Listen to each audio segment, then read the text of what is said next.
justamento.com. Le Cameroun est un pays de l'Afrique centrale qui appartient à la zone CEMAC et qui compte 10 régions, dont la population est estimée à environ 24 millions d'habitants en 2019, selon le BUCREP. L'extrême nord est l'une des régions du pays qui partage une longue et poreuse frontière avec le Nigeria. Elle connaît depuis 2013 une situation d'insécurité liée à Boko Haram. Les exactions de Boko Haram et les opérations militaires pour y faire face ont occasionné des afflux massifs des réfugiés nigériens et des déplacés internes dans cette partie du pays. Avant cette crise humanitaire liée à Boko Haram, l'extrême nord était déjà une des régions les plus pauvres du Cameroun, confrontée aux épidémies, à la malnutrition, à la sécheresse, aux inondations et à des difficultés du développement. Bien qu'il y ait une tendance au retour en augmentation depuis 2016, les conditions qui prévalent dans ces zones de retour ne permettent pas une réintégration digne, sûre et durable. L'insécurité persiste, surtout dans les zones de la région frontalière avec le Nigeria, et l'accès aux services sociaux de base, notamment les services de santé, l'eau potable et l'éducation, reste limité. La communauté humanitaire s'est mobilisée aux côtés du gouvernement camerounais pour apporter une réponse aux populations vulnérables. Les différentes évaluations multisectorielles rapides ont permis d'identifier les besoins prioritaires afin d'apporter une assistance à ces populations. Pour le secteur de la santé, les services de santé déjà limités sont mis sous pression. Il fallait donc intervenir en urgence pour sauver des vies et devant cette crise qui perdure, continuer d'apporter une assistance humanitaire d'urgence couplée aux besoins de développement pour restaurer la dignité de ces hommes, femmes, garçons et filles qui ont presque tout perdu dans ces événements. Nous notons que l'insécurité persiste et par conséquent, les déplacements continuent.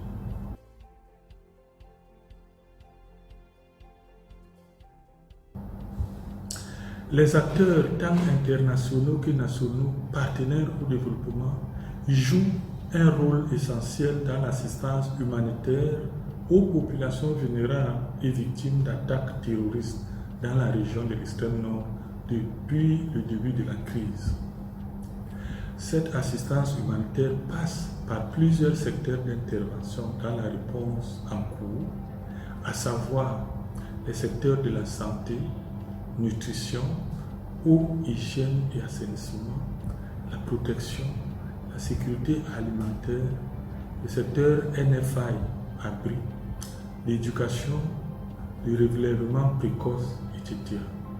Ces acteurs interviennent en privilégiant des solutions durables en faveur des populations ciblées.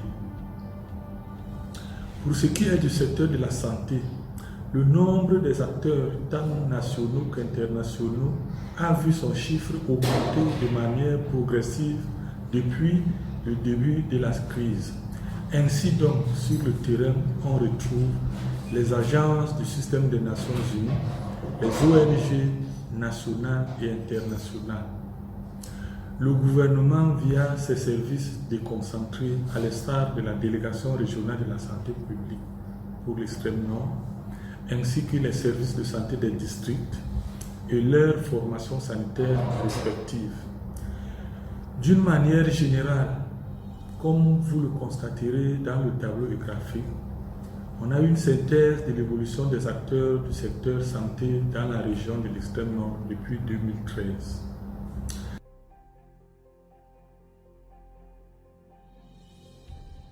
Les interventions du secteur santé font suite aux différentes évaluations faites sur le terrain, notamment les évaluations multisectorielles rapides, les DTM, entendu Data Tracking Matrix, les alertes RRM, qui sont des mécanismes de réponse rapide, etc. Les partenaires du secteur santé interviennent principalement dans 3 départements sur les 6 que compte la région de l'extrême nord. Nous avons donc le Mayo Tchanaga, le Mayo Sava et le Logone et Chari. Ces départements dits d'urgence subissent plus les conséquences de la crise du fait qu'ils sont frontaliers avec le Nigeria et par conséquent abritent le plus grand nombre de personnes déplacées internes, des réfugiés dans le camp et hors camp et des retournés. Les acteurs du secteur apportent un appui supplémentaire aux côtés des autorités sanitaires gouvernementales afin de sauver des vies et de réduire la souffrance des populations ciblées.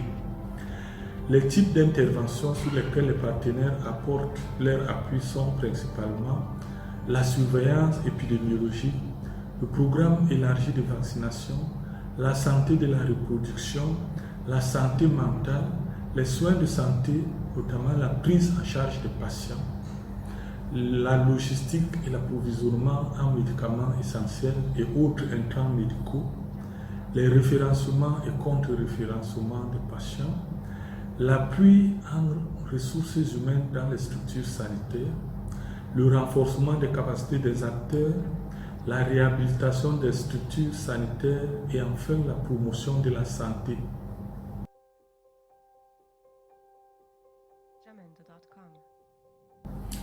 Nous pouvons répartir les principales contraintes en 2 groupes, à savoir les difficultés d'accès et l'insuffisance des ressources, qu'elles soient matérielles, humaines ou financières. S'agissant des difficultés d'accès, elles peuvent être sécuritaires, climatiques ou géographiques. Sur le volet sécurité et selon le département de la sécurité et de la sûreté des Nations Unies, UNDSS, la situation sécuritaire dans la région reste volatile et imprévisible et le niveau de sécurité est SLS4.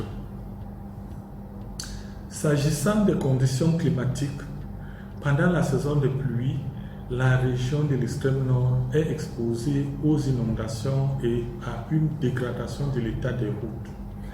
Par exemple, les inondations en cours depuis septembre 2019 dans les localités de Kaikai et de Zina ont entraîné le déplacement de plus de 23 000 personnes. L'accès à ces zones est très difficile pour les assister.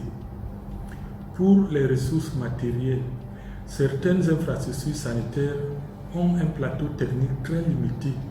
Une évaluation de la disponibilité des services de santé menée par l'OMS en 2017 dans les 3 départements d'urgence de la région a révélé que 9 établissements de santé n'étaient pas fonctionnels du fait qu'ils étaient détruits ou saccagés par les insurgés ou que le personnel avait abandonné.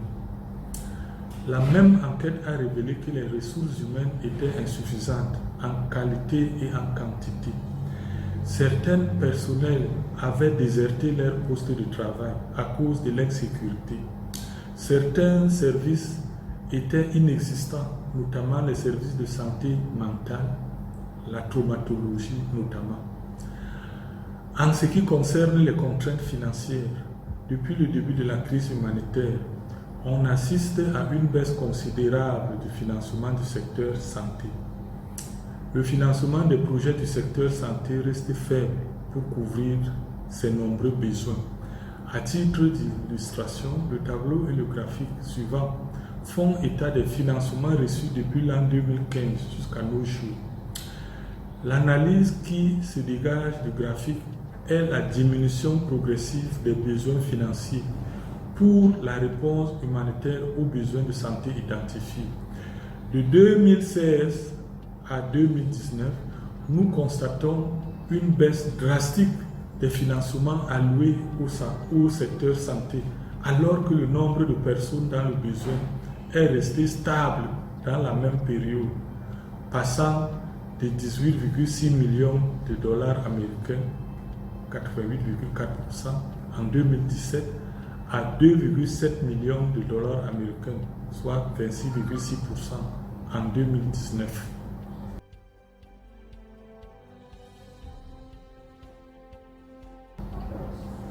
L'assistance humanitaire est coordonnée par OCHA. Cette assistance est faite sous une approche sectorielle au détriment de l'approche cluster.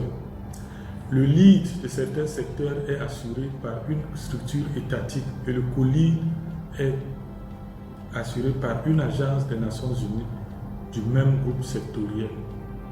C'est le cas du secteur santé, dont le lead est assuré par la délégation régionale de la santé publique de l'extrême nord et le co-lead par l'Organisation mondiale de la santé. Tous les partenaires membres du secteur, dès leur arrivée dans la région, doivent prendre contact avec les leads et renseigner la matrice 5W, entendu qui fait quoi, où, quand et pour qui. Les réunions du secteur santé à Maroua s'organisent de manière bimensuelle, mais en situation de crise, elles peuvent se tenir de manière plus fréquente sous un mode extraordinaire. Cette réunion du secteur santé associe celle de la coordination du Centre régional de prévention et de lutte contre les épidémies, en abrégé CERPLI, couplée à celle de la cellule santé du sous-comité régional ad hoc en charge de la gestion des situations d'urgence concernant les réfugiés.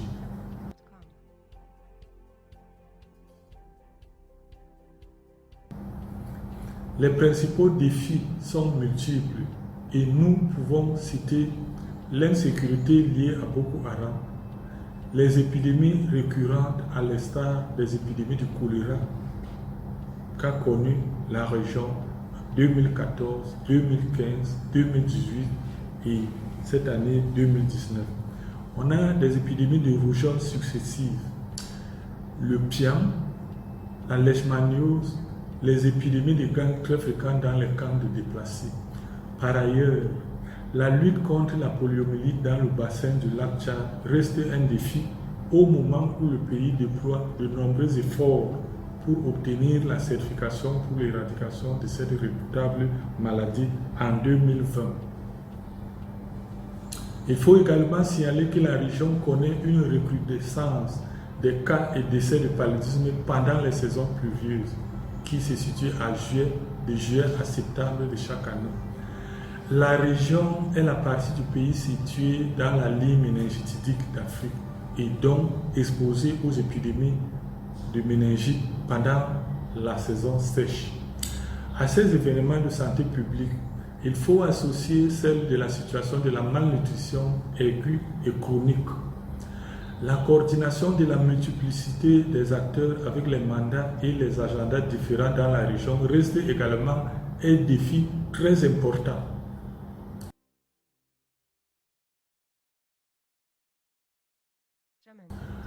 Pour des solutions durables, les différents partenaires du secteur santé mettent l'accent sur le renforcement des capacités des acteurs locaux et étatiques, l'élaboration des projets avec l'implication de la communauté, la planification et le suivi des activités avec les structures de dialogue telles que les comités de gestion COGI, les comités de santé COSA, les associations, etc. La sensibilisation des acteurs locaux pour leur appropriation des interventions des partenaires, la réhabilitation et l'équipement des infrastructures sanitaires, etc.